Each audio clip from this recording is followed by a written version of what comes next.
नमस्ते सबैजनालाई। आज म शेयर बजार सम्बन्धी केही चर्चा परिचर्चा गर्न गइरहेको छु। शेयर बजार सबैले सुन्नुभएको छ, तर सायद वास्तविकबाट टाढा हुनुहुन्छ होला। यो भिडियोको मूल उद्देश्य यही केही वास्तविकतालाई तपाईहरूको अघि राख्नको निम्ति बनाइरहेको छु। शेयर बजार अनि नेपाली जातिको भविष्य बारेमा पनि यो भिडियोको अन्ततिर तर्क गर्नेछु। हालैमा केही वेब सिरिज सम्बन्धी कुरा उठिरहेको छ। यस्ता कति कुराहरू धेरै छन् हामीले भोग्दै आएका।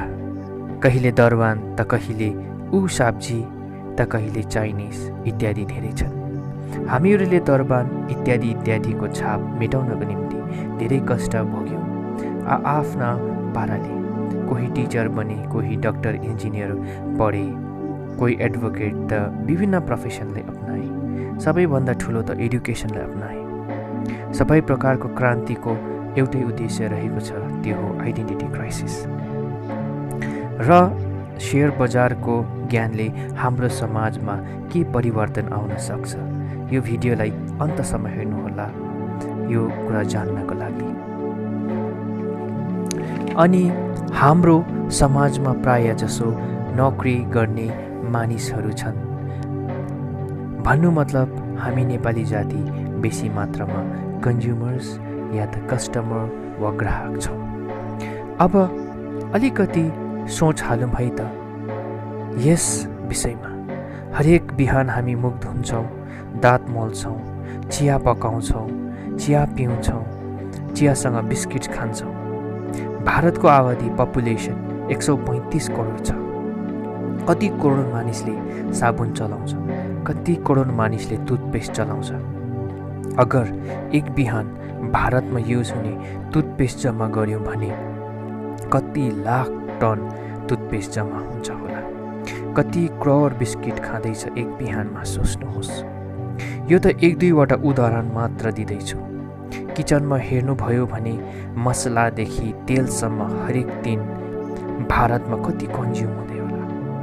हरेक वस्तु कुनै न कुनै कम्पनीले म्यानुफ्याक्चर गरेको हुन्छ अनि करोडौँमा मुनाफा प्रफिट कमाउँदैछ। अब हाम्रो जातिमा न त ठुलो बिजनेसम्यान छ, न त कम्पनीको सेयर होल्डर्सहरू नै छ। हामी त 9 to 5 काम गर्ने जातिमा आउँदो रहेछ।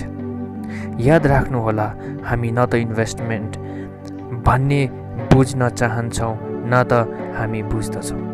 तर मोबाइल फोन जस्ता वस्तु किन्नु अघि चाहिँ 1000 चोटि रिसर्च गर्छौँ कस्तो कस्तो फिचर छ भनेर हेर्नको निम्ति। यो हुन स्वाभाविक पनि हो, किनकि अघि नै मैले भनिहालेँ, हामी ग्राहक हौँ, हामी बिजनेसम्यान या इन्भेस्टर होइनौँ। नोकरीदार अनि ग्राहकको जीवन शैली यस्तो हुन जान्छ।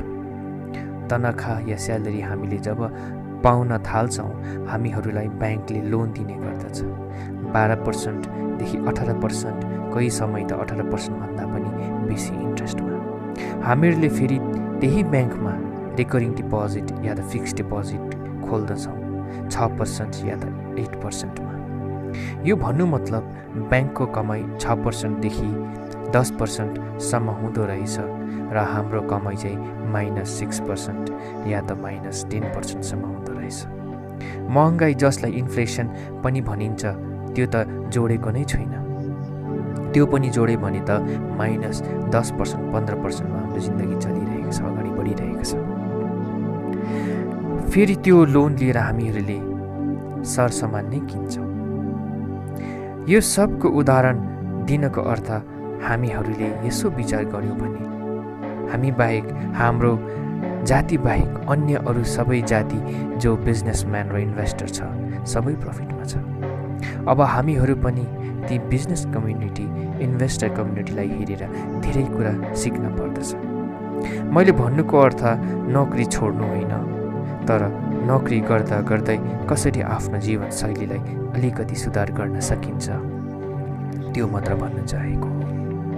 र कुरा धेरै छ अनि समय कम्ती छ, तर पनि तपाईँहरूले बर्दाश्त गरिदिनुहुन्छ भन्ने आशा छ।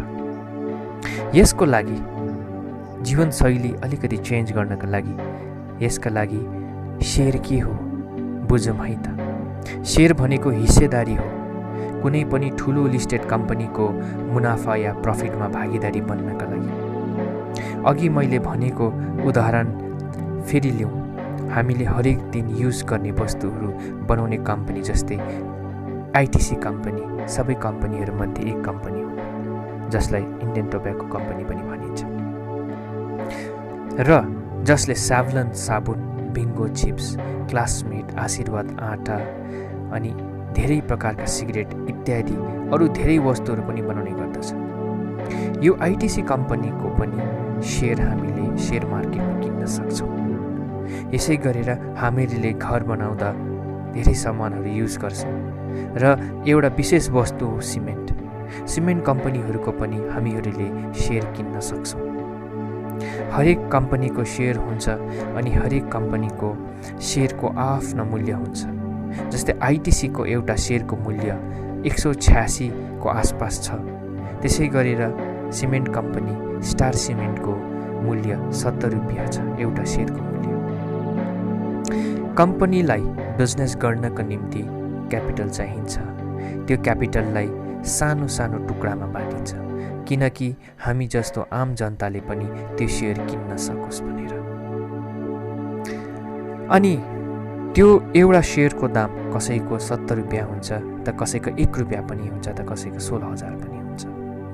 आफ्नो हैकत अनुसार हामीहरूले स्टार सिमेन्ट जस्तो कम्पनीको सेयर किन्न सक्छौँ। एउटा सेयर किन्दा पनि भयो, हजार सेयर किन्दा पनि भयो।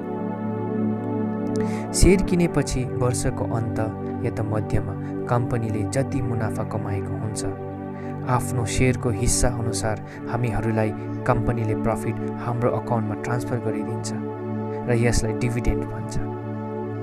सेयर किनेपछि दुई प्रकारको इन्कम हुन्छ। एउटा क्यापिटल गेन जसलाई मूलमा बढोत्तरी भनिन्छ, अर्को चाहिँ डिभिडेन्ड जो अघि मैले भने प्रफिटको पर्सेन्टेज। आज स्टार सिमेन्टको मूल्य 70 छ, हुनसक्छ 10 साल बाद 15 साल बाद यो बढेर 140 पनि हुनसक्छ। यसलाई क्यापिटल गेन भनिन्छ। अनि 10 साल 15 साल आफ्नो सेयरका हिस्सा अनुसार हामीहरूले डिभिडेन्ड पनि पाउने गर्दछ। यति कुरा भनिसके अब सोच्नु हुँदै होला यो सेयर चाहिँ कहाँ किन्नु। यो सेयर चाहिँ तपाईँले सेयर मार्केटमा पाउनु सक्नुहुनेछ। तपाईँहरूलाई एउटा इक्जाम्पल, एउटा उदाहरण म दिन चाहन्छु। तपाईँहरू सरसामान किन्नको निम्ति बजार त जानु नै हुन्छ। त्यहाँ हरेक सामान पाउनुहुन्छ। प्याज, तेल, चावल, मासु इत्यादि हरेकको मूल्य हुन्छ अनि बेच्ने मान्छे हुन्छ। त्यस्तै गरेर सेयर मार्केटमा पनि सेयर बेच्ने मान्छे हुन्छ त सेयर किन्ने मान्छे पनि हुन्छ। अनि अरू धेरै कुराहरू छन् जस्तै, तर सेयर मार्केट चाहिँ यदि याद राख्नुहोला गान्तोकको लाल बजार या त पेदोङको हाटघर जस्तो हुँदैन। यहाँ सेयर मार्केट चाहिँ भर्चुअल मार्केट हुन्छ। यहाँ share market national stock exchange जस्ता एक्सचेन्जहरू हुन्छन् मार्केटमा, र national stock exchange, Bombay stock exchange जहाँ कम्पनीको सेयर किनबेच हुन्छ। अब सेयर होल्डरको सुविस्ताको लागि एक्सचेन्जको अन्डरमा स्टक ब्रोकर काम गर्ने गर्दछ। तपाईँहरूले स्टक ब्रोकरको माध्यमबाट सेयर किन्नु अनि बेच्नु पर्ने हुन्छ। सेयर होल्डरको सुरक्षाको लागि है, इन्भेस्टरको सुरक्षाको लागि स्टक मार्केटमा रेगुलेटरी बडी पनि हुन्छ जसलाई SEBI अर्थात् सिक्युरिटिज एक्सचेन्ज बोर्ड अफ इन्डिया पनि भनिन्छ। अब कतिले भन्ने गर्दछन् स्टक मार्केट त रिस्की हुन्छ, कतिले त ग्याम्बलिङ अथवा जुवा पनि हो भन्ने गर्दछ। तर मेरो अलिकति अर्कै अनुभव छ। स्टक मार्केटमा रिस्क चाहिँ स्टक मार्केटको विषयमा नजान्नु नै हो। रिस्क अनि ग्याम्बलिङ वा जुवा त मानिसको जन्मबाट नै सुरु हुन्छ। जन्मेर जब हिँड्न थाल्छ लडेर खुट्टा पो भाँचिन्छ कि। रेस्टुरेन्टमा खाना खाँदा कतै पोइजन त छैन। गाडी बाइकमा हिँड्दा कतै एक्सिडेन्ट त हुँदैन, यहाँसम्म कि बिमार हुँदा खाएको दबाईले साइड इफेक्ट त हुँदैन। के यस सबैमा रिस्क छैन र? विवाह गर्नु पनि जुवा अनि रिस्क लिनु नै हो। लोग्नेले स्वास्नी चिनेका हुँदैनन् र स्वास्नीले लोग्नेलाई, अनि यो सब बिहाको बाद मात्र थाहा लाग्दछ। सबैभन्दा ठुलो ग्याम्लिङ वा जुवा त पढेर सरकारी नोकरी पाउँछु भनेर पढ्नु हो। अहिलेको युगमा हामीले जीवनको हरेक पाइलामा नै रिस्क उठाएको हुन्छौँ। ब्याङ्कमा पैसा राख्नु के सबै पैसा सेफ छ त? त्यसो हो भने अगर ब्याङ्क डुब्यो भने तपाईँहरूले खालि 1 लाख रकम मात्र पाउनुहुनेछ।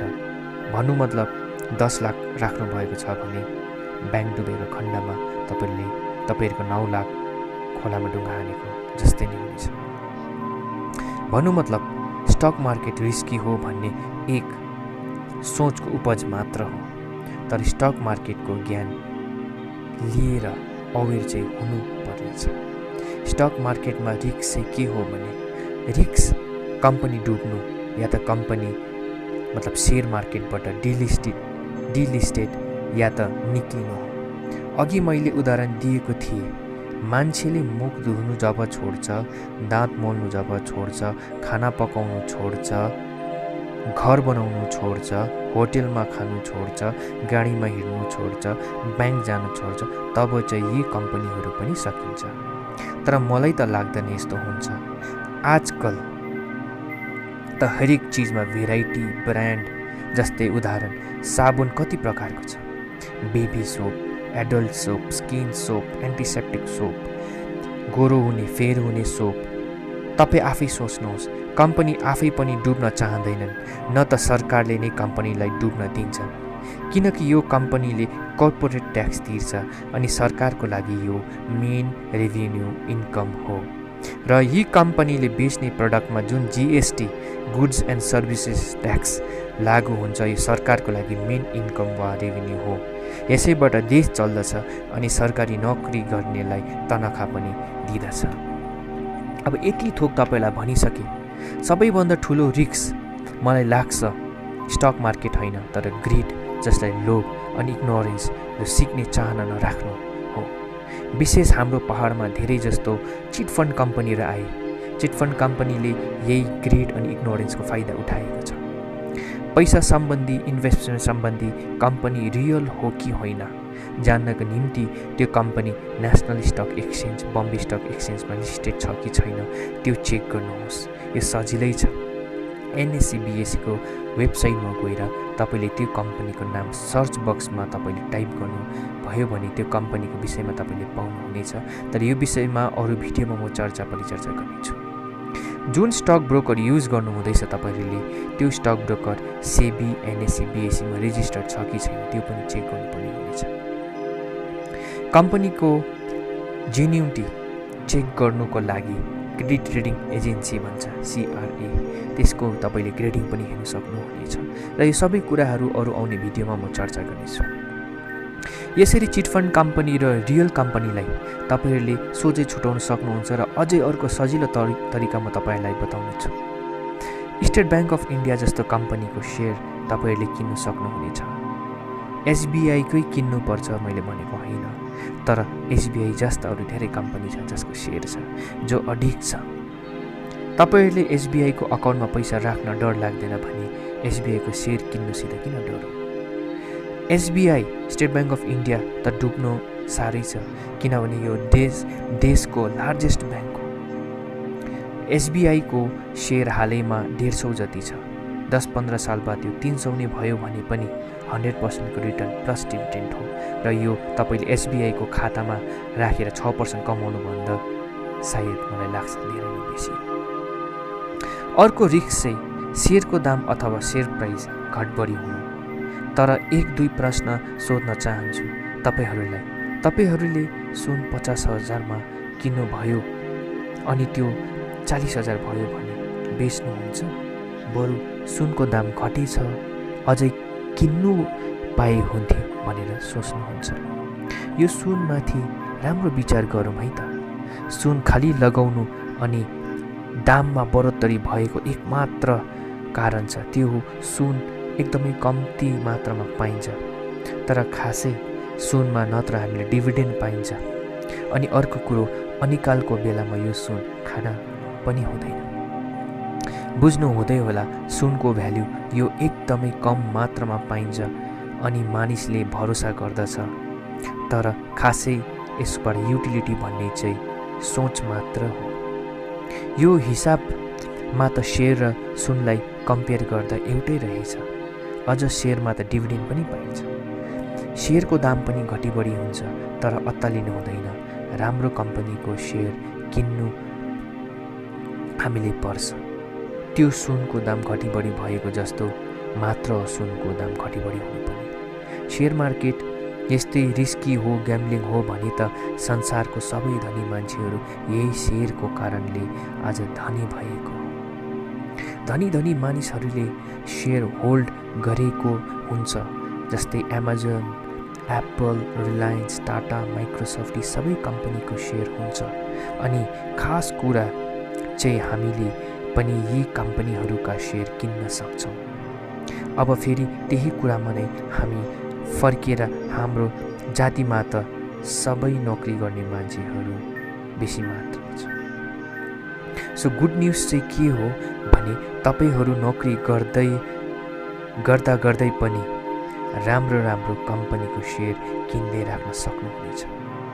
कोही डक्टर, कोही इन्जिनियर, टिचर, एडभोकेट, ब्याङ्कर, आफ्ना विभिन्न प्रोफेसनमा हामी बिजी छौँ अनि हामीहरूले यो जब छोड्न पनि हामीहरूलाई गाह्रो पर्दछ, किनकि हामीहरू फर्स्ट जेनेरेसन ग्रेजुएट हौँ, फर्स्ट जेनेरेसन पक्का घरमा बस्ने हौँ।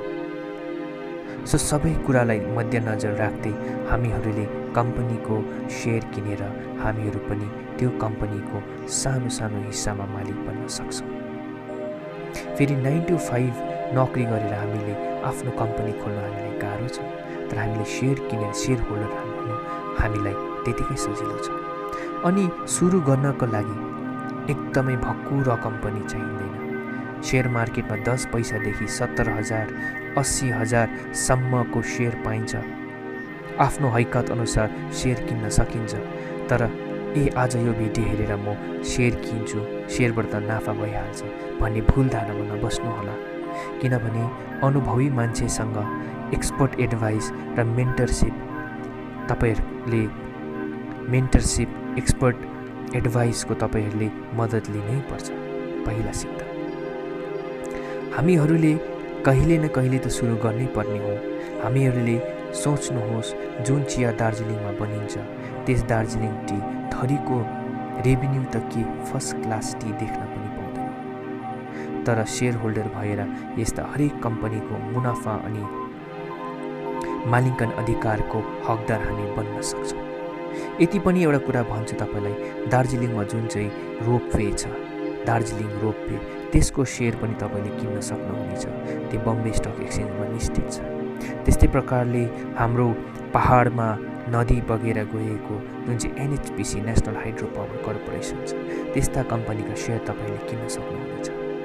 सिप्ला, सन फार्मादेखि लिएर धेरै यस्ता कम्पनी छ। हामीले हरेक दिन प्रयोग गर्ने वस्तुहरूको सेयर हामीले किन्न सक्नेछौँ।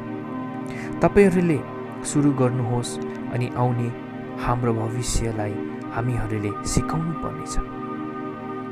40 साल 50 साल बाद हाम्रो जाति पनि राई, लिम्बू, सुनवार, भुटिया, लेप्चा, गुरुङ, मगर, कामी, दमाई, नेवार, शर्मा, छेत्री, भुजेल इत्यादि सबै जाति सेयर मार्केटमा 1-2 जना त किङ होस् न। यो पनि एउटा सानो रूपमा क्रान्ति नै होस् आइडेन्टिटी क्राइसिसको लागि। सेयर बजार मात्रै हो भनेको होइन, तर यो पनि एउटा हुन सक्छ। देशको राजनीति कसरी चल्छ भने देशको राजनीति यी कम्पनीका प्रमोटर्सको धनराशिबाट नै चल्ने गर्दछ। यो सबैलाई थाहा भएको एउटा खुल्ला किताब नै हो। हामीहरूले भविष्यमा यस्तो वेब सिरिजको पात्र होइन, तर हामी प्रोड्युसर बन्न पर्छ। हाम्रो भविष्यमा आउने नानीहरूकोमा यी धनराशि, स्ट्र्याटेजी अनि जातिप्रति माया हुनु अति आवश्यक छ। र हाम्रो आउने भविष्यको जति पनि जुनियर भाइ बहिनीहरूलाई जसले क्लास 10 सकेको छ उनीहरूलाई 100मा 5-10 जनालाई यो फिल्डमा पनि हामीले हाल्नु पर्दछ र हामी आफै पनि प्र्याक्टिस गर्नुपर्नेछ। तपाईहरूलाई मेरो कुराले ठेस पुगेमा क्षमा चाहन्छु, तर तपाईहरूलाई मेरो कुरा मन पर्यो भने शेयर अनि सब्स्क्राइब गरिदिनु होला। आउँदो दिनहरूमा शेयर मार्केटको विषयमा अझै अरू भिडियोहरू लिएर आउनेछु।